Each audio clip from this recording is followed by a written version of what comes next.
Yow. Hello, Andy boy, what's happening?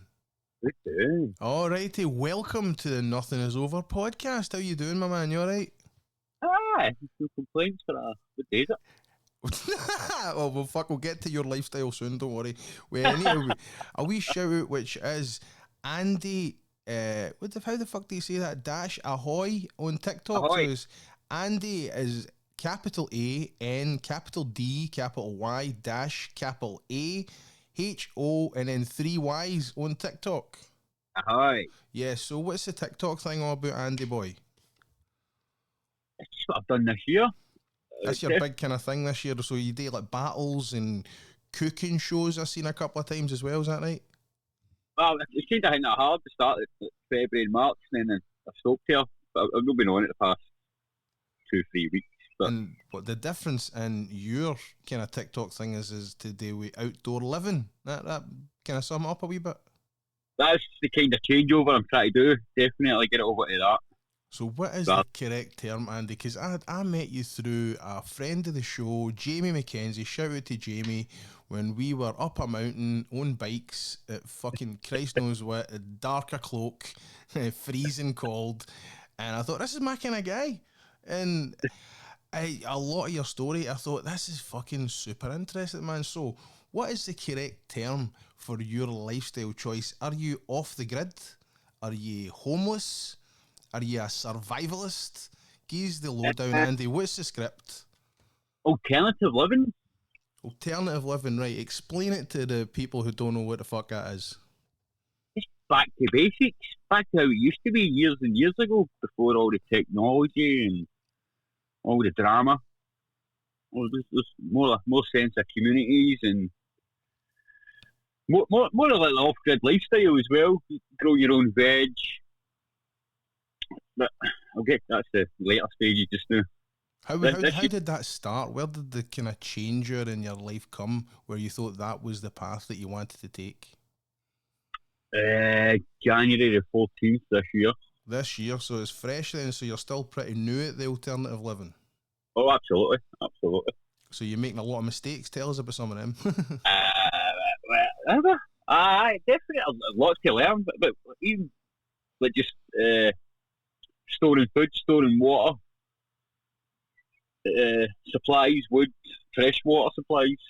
Explain your setup to people, because obviously this is an audio show, but I'm going to start putting clips together and clip a couple of things here, and it will show people and share some videos of what it looks like. But describe your living quarters now. What is it? What is it like? What's the land? What's it kind of? Who's next to you? Okay. My living quarters is like a 5-star shed. Right. It's just a shed with a wee finesse to it, with a bed and a stove. And you made that yourself? You built all that from the ground up? What did you do? Did you find a kind of spare bit of ground? Did you wake up one morning and think, fuck all this internet pish, I'm going to live out in the woods? I went camping just after New Year. Right. I wouldn't say it's camping, I need to get away. I've just gone through so much trouble, took so much stuff with losing my job, everything. Mm-hmm. There's nothing else there. I couldn't find what's going to happen next week. That kind of thing. There was nothing past the next couple of days. So you decided a hard reset was the answer? Massively. To be honest, I was contemplating sitting under the bridge, and I'm just sitting there going, my life's a mess. What makes me happy? Mm-hmm. I mean, what I'm doing now makes me happy. Outside, making fires, living. It's the part of that I understand that totally, because I believe that kind of thing is how we can.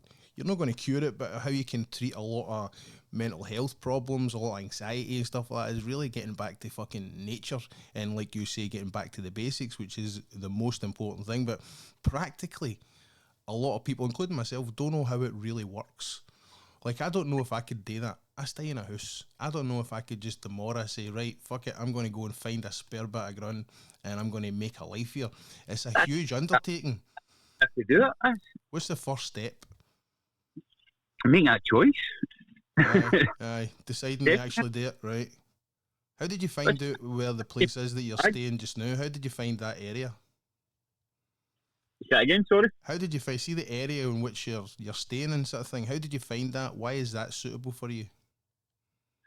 I found this through mutual friend Jamie. Is that right? Fucking he knows everybody, doesn't he? I think let us know there's another guy up not far from where I was. Right. Is that another guy doing the same kind of thing as you, like off the grid? He's completely, I'd say he's 90% off grid. Right. He's very well self-sufficient. A really good guy to be around to actually learn things, to be honest with you. I was going to say that's somebody then that you can learn, you being new to the lifestyle sort of thing, you can learn a lot for this guy who sounds pretty deep in it. Yeah, he's probably closest thing to Bear Grylls, you know what I mean? Is that right? Was he drink his own piss out of a soak as well, aye? I mean, he's probably, yeah.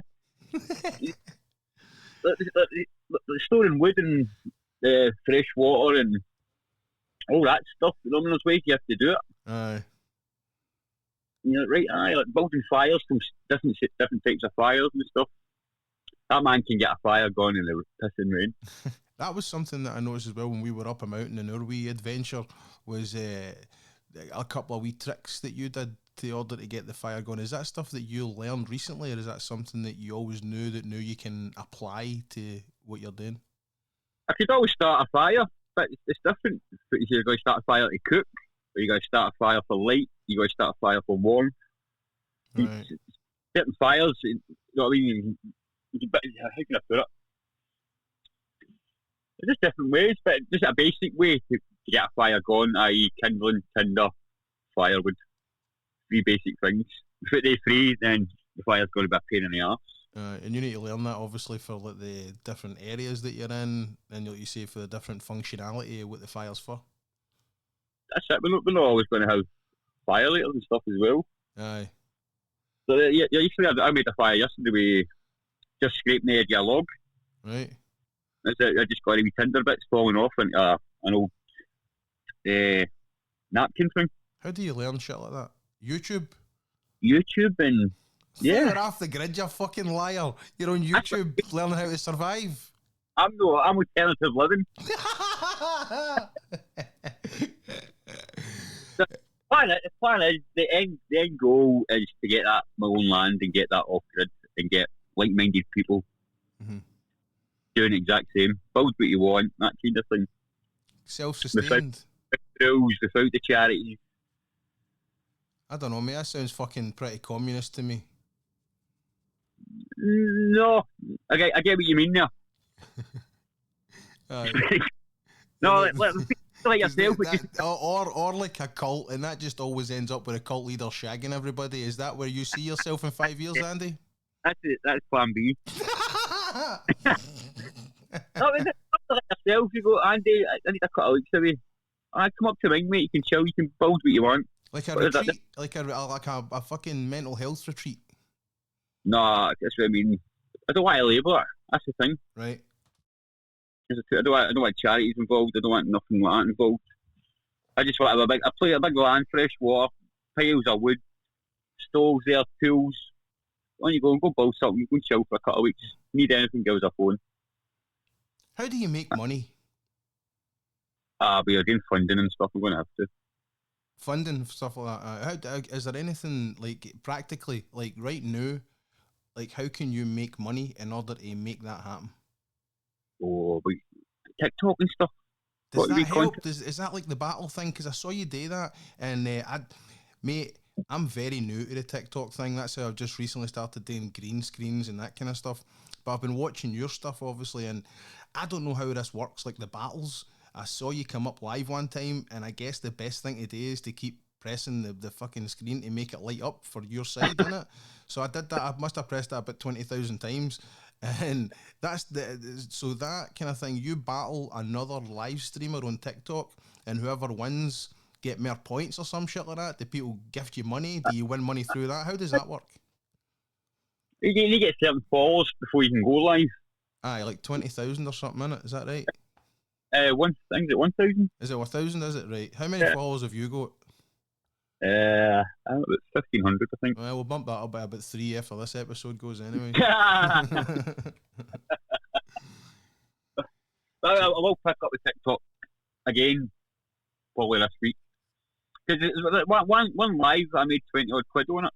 Is that right? And that's just people gifting you shit? Just... That's it, yeah, and I've just been honest with them. Because this is what I'm thinking to. This is why I wanted to get you on the show. It's the practicality of what your life is. Because everybody can have an idea of what it's like to live off the grid, or what it's like to, you know, go without your phone for like fucking 2 hours and people are dying. You have the idea of what it's like, but what's the practical? Like, where do you put your shite? Oh, back in the day, back in the castles and stuff, we used to have a thing called a long drop. Right. And that was more or less a hole at the back of the castle, 20 feet up, stick your arse out. Just let it go, eh? Fucking Gargaloo! The tails and stuff, people used to climb up these places, breaking into the castles. But we built our own long drop at the end of the pier. So that's what you do. So you walk to the end of a pier to do a shite. That's it, mate. Right. What about a pee? Same idea as a pee, innit? Pee's easier enough, but I've got one spot a pee in. I generally move that about every other week. I hope you don't fish out of the same bit of water you drop your key in. Why fish? Where do you think fish do there for? I was thinking that would be one of the parts that you would be learning about, you know, and thinking, right, I don't want to. You don't shit where you eat, you know. No. I'll fish downstream a wee bit. How do you feel? See, like other people, like normie cunts, right? How do they perceive you when they learn about your lifestyle? And obviously, you didn't always live like this. No. So today, as it's a new thing, you must be experiencing, you know, a lot of new interactions with folk when you tell them that this is how you live. How's that? Straight away, how do you wash? Is that it? Is that the big thing? It's hygiene for people, innit? Hygiene. Aye. Well, every other day. How do you wash? In the fucking sea, I guess? I've got a fresh stream right next to me, it's perfect. But if I want a wee deep scrub, I've got a pot of water on. Aye. There's no point. As soon as you wash, you've got to get black, make the fire. What about soap? Do you use soap, or are you against like soap and deodorants, like the metallics and all that kind of shit? Are you into? No. I'm not that wired yet. Yeah, I like the yet, by the way. I like that you know that can be coming. Because next after this, Andy, I'll be talking to you. You'll be fucking telling me that we didn't land on the moon and it's a flat earth and all.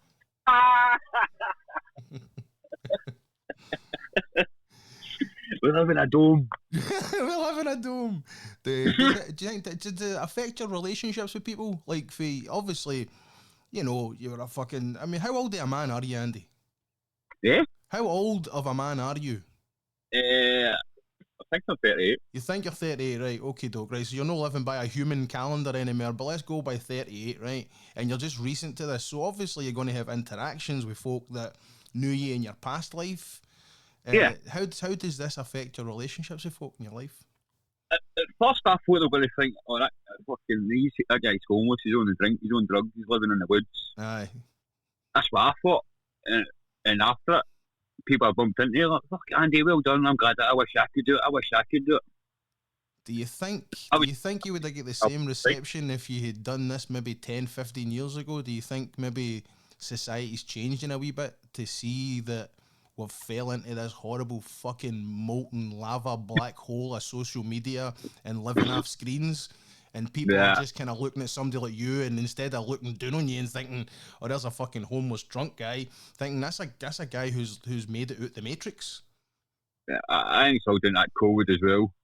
COVID, could have woke a lot of people up. Aye, after that, everybody got out, got up the hills, not I mean, started appreciating a bit more nature.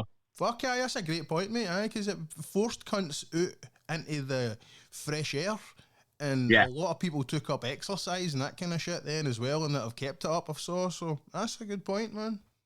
Yeah, I would say, well, past 10 years ago, I wouldn't see myself doing this with, maybe because that was my own head. Did you have the kind of perceptions? Like before, when you had like a so-called normal existence, and you would hear of somebody like yourself, would you have that kind of perception in them? No. Growing up as a kid and stuff, there's somebody in the woods. Oh, I like to go talk to him. What? I think that's not a fucking story you tell cunts, you know, to scare them at night time before they go to bed, like Maggie Murphy or something. It's like, oh, there's a scary homeless guy up the woods. I like to see him. I want to go see him.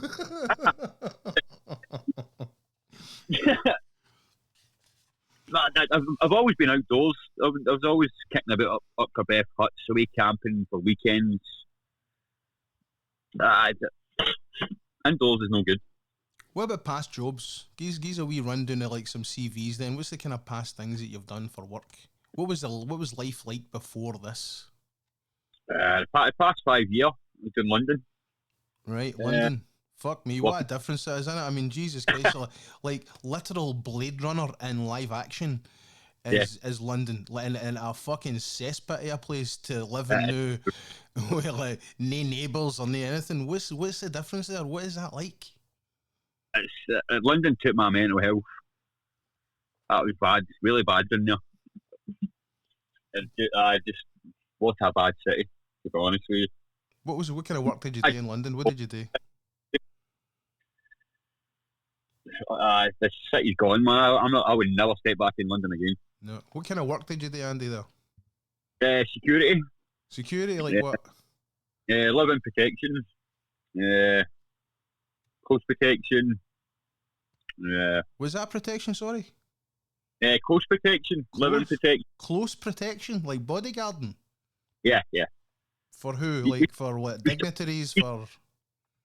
Started working with the Jews there the past couple of years because they were getting harassed. The who? The Jews. Come on, you want to get us fucking cancelled? Jewish people, Andy, come on. Money's money, mate. For fuck's sake. Is that right, really? They're getting hassled and everything. Oh, is that, of course, that with the political climate and thing and stuff like that. How did a guy like you end up in a job like that? What's your qualifications to be doing that? I've always worked security. Right. I was in the army for 6 years. Yeah. As soon as I left the army, I went straight into security. Right, there we go. Thank you, interviewee, for getting to where I want to fucking get to. The fact that this ex-military guy, who, I mean, when you think about it, the army you were in. 6 years. Give me 6 fucking years in the army. Give me a day in the life of Andy in the army. What time do you wake up at? Most days, 7 o'clock. Go on parade for 7:30. PT 8 o'clock. What's that? PT? What's that? Personal training, or physical training. What would that involve? It just depends on what the platoon sergeant wants. If he's got a hangover, feeling good. So what's like a hell day then? The worst kind of day? What would you be doing during PT? How long does that last? A hell session will be a 2-hour session of a 8-mile weighted run. Right. 2 hours. With 40 pounds in your back, including weapon, rifle, body armour, helmet. Fuck me.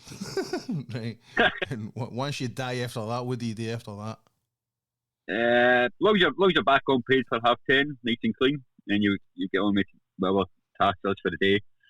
Whether it be working the Warriors, training, the Ranges, personal development. What's that? Give us a wee kind of example of something like that. Working the ranges, what would that be? Well, in the army, you have to be a good shooter. So, right. Most camps will have a 25-metre range on camp. Just to... So it's target practice, essentially. Yeah, just keep your skills brushed up. There's ranges everywhere over the UK and stuff. I was mostly based in Germany. Right. The ranges there were in a place called Senelager, Paderborn. And the ranges are like the size of Glasgow, you know what I mean? Aye.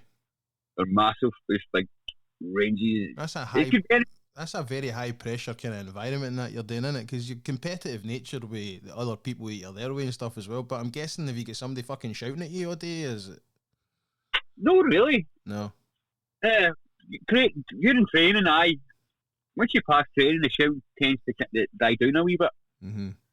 But if you mess up, you mess up. You will wreak havoc. But before I left, they were bringing in a new punishment. But if you felt offended if a corporal was shouting at you, they would get punished for that. you can give them like a yellow card or something. Oh, right, really? It's really soft. So that's like a fucking nightmare day for most people. Couldn't think of living through a day like that, right? And you did that, and then obviously done like security work, high pressure stuff. I mean, you're constantly on your fucking toes, aren't you? In between that, I was running kitchens and stuff in Edinburgh. This is another thing as well. You obviously done a bit of chef work, didn't you? And you think, And so yeah, to me, for just a quick glance and just a couple of chats with you, stuff like that, you've seemed to be in very high pressure, high fucking, high energy atmospheres. And this new, your current living is a complete opposite to that. yeah, And yeah. so, what's the differences there? What the fuck? I mean, how does a person who's lived most of their life in these high pressure environments decide to do alternative living? And now, what time do you wake up now? Do you even have a fucking watch? Nah. I'm averaging. I'm getting up pretty early, about 6:30, 7, naturally. Nice, good, that's good. Yeah, I get up with the light and I'm falling asleep when it's just getting dark. So, but before, it's like when you live a more structured life, like the most structured life, such as military, everything is timed. Why? Your whole day is blocks of hours in time, innit? And now it's you live your life by fucking sunlight and moonlight. That's it. I listen to my body.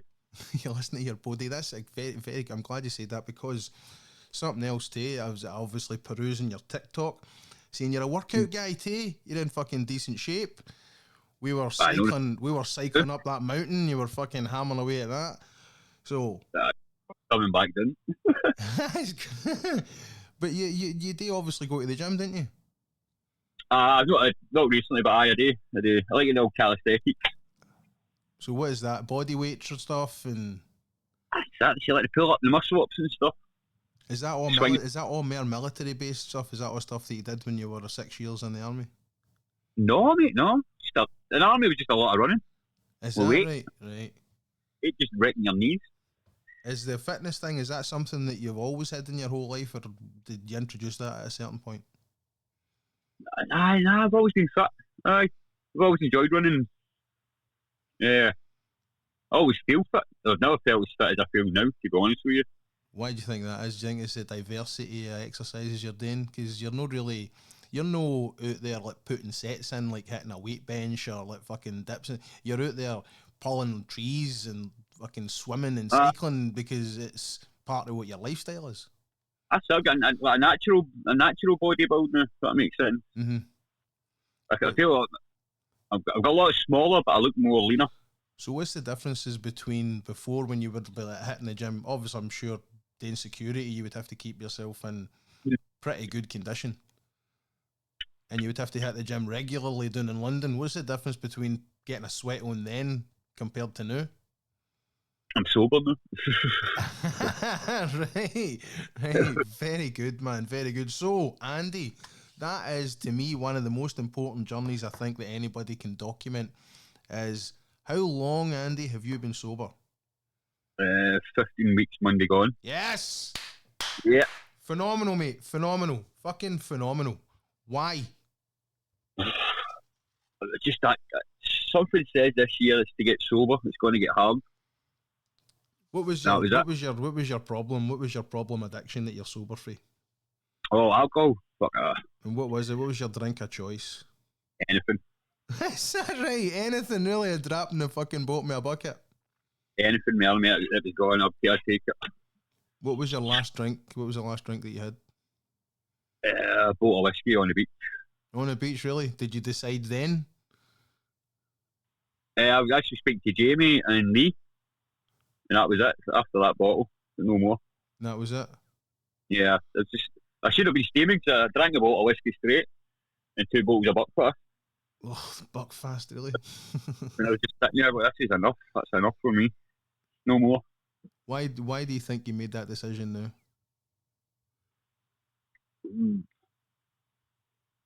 I don't know.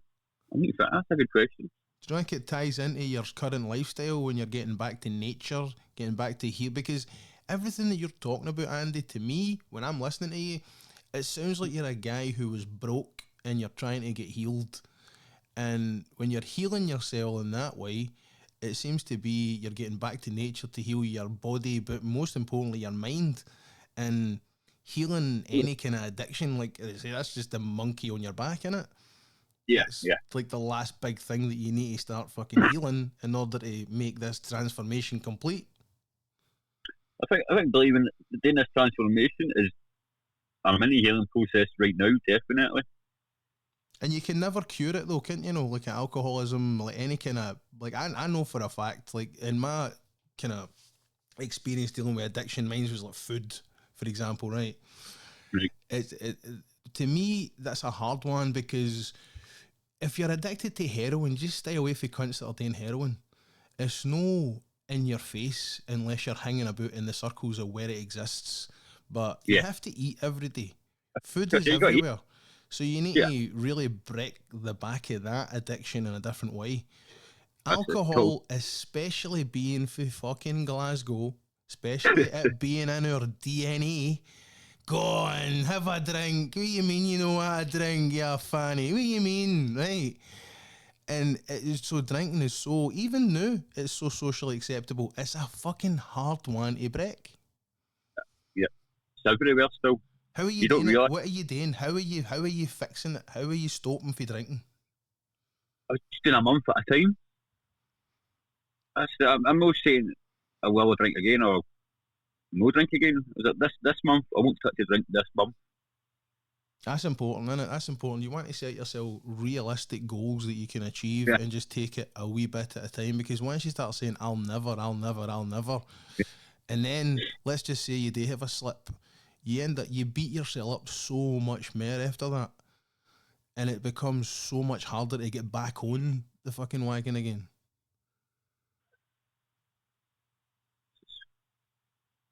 You there? Yeah, I'm just thinking. Oh, that's like you're fucking texting or something like that. Oh,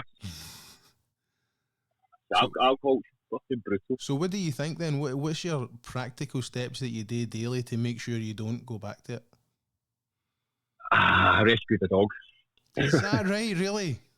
That's kind of, that's my priority now. Give him a shout out. Big Otto, where is he?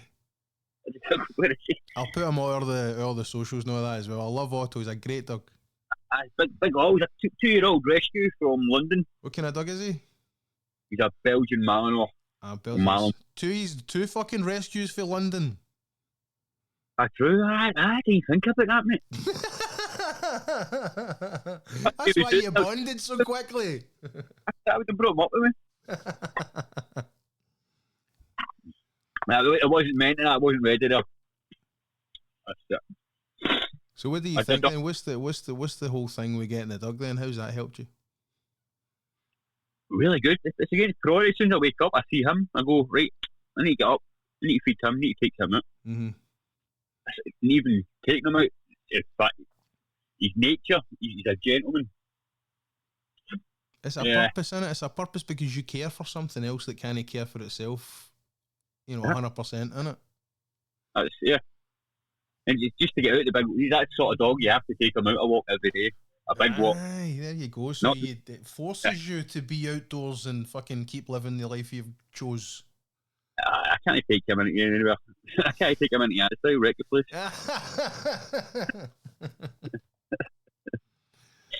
What do you think in this whole time, Andy, in your transition for, security work in London to new alternative living in a 5-star, what do you call it? A 5-star what? 5-star shed. A 5-star shed with Otto, nae clock. What's been the hardest challenge that you've overcame that you're proud of yourself for? I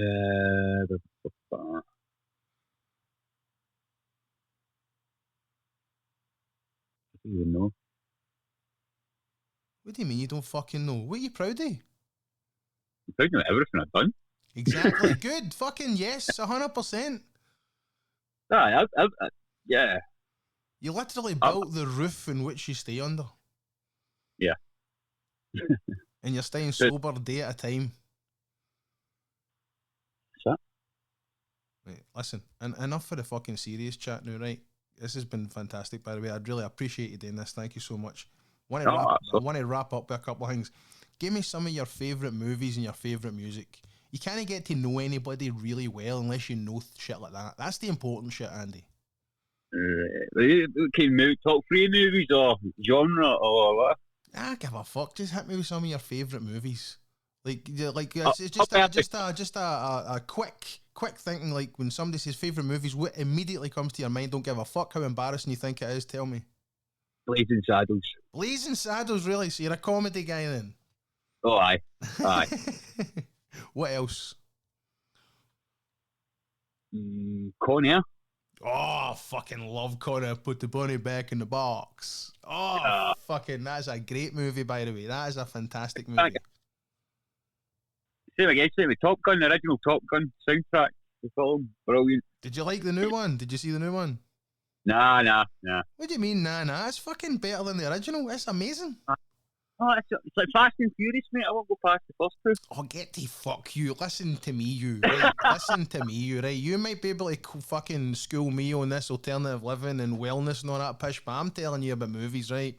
The new Top Gun is better than the original one, and Fast 5 is the best one of the lot, because that's the one The Rock's in. You've not seen that, haven't you? No, fucking. I watched another one a couple of days ago with my man. What one? It called? It's a Fast and Furious. Something. What? What's it called? What's the latest? Was that the latest one? The latest one is Fast and Furious is 10 with Jason Momoa in it. Yes, that's the one I watched. Did you like that one? No, that was brutal. You're a fanny, so that's a great movie. That's a great action fucking movie, that you. It's not Fast and Furious about the cars. Ah, fuck you. See, you people that like it, it should be made about the racing. No, it shouldn't. That fucking series got good when they started going mental. They went to space and everything now. It's not about that fucking racing, Andy. Get now. Okay. Fast and Music Furious. now. This is the part I'm really worried about, because when you appeared up that mountain in the dark, right? I was already there with Jamie, and you appeared with a fucking speaker blasting just ungodly music. What is some of your favourite music, Andy? Give us a laugh going. Oh. A guilty pleasure or just tell me, just spit it out. What do you like? What do you listen to? Guilty pleasure, ABBA. Oh, fuck it, mate. I fucking hate ABBA. Oh my god, I hate ABBA. Oh, I hate ABBA so bad. Oh, fuck me, really. Really? ABBA, fucking ABBA, really? Dancing Queen. No me, no you. Oh my god, we'll get the fucking ex-military off the grid guy listening to ABBA to relax. That is fucking great. I've been listening to a lot of drum and bass lately. Right, this is tell me about this pish. What is this? Drum and bass? Is that no like fucking Goldie and all that? I feel like 2000. Is that no like So Solid Crew? Is that no that shit you're listening to? That? Oh. What's drum and bass then? Oh, just like drum and bass. You different types. You get like bassline, grimes, all that. So Solid Crew and all that. Oh, cough, man. Jesus. Nah, Why don't you listen to music? Okay. You don't. That's tones. That's noise. I'm talking about melodic fucking tunes with like guitars and drums and lyrics that you can sing along to. Oh, I like Clearwater Revival. I like 70s stuff, 80s stuff. Now we're talking, right? Now we're getting to something. Because here's my thing, Andy. I like to tie this show up. When you're listening to this show, it might sound disparate. It might sound like it's just a bunch of hodgepodge, but I actually do put a bit of thought in it, and I'm trying to get a decent fucking song to wrap up the end of the show with. You'll no help me here, Andy. Oh, right. What kind of, like if there's a song in the world that could sum up Andy right now, what would that song be?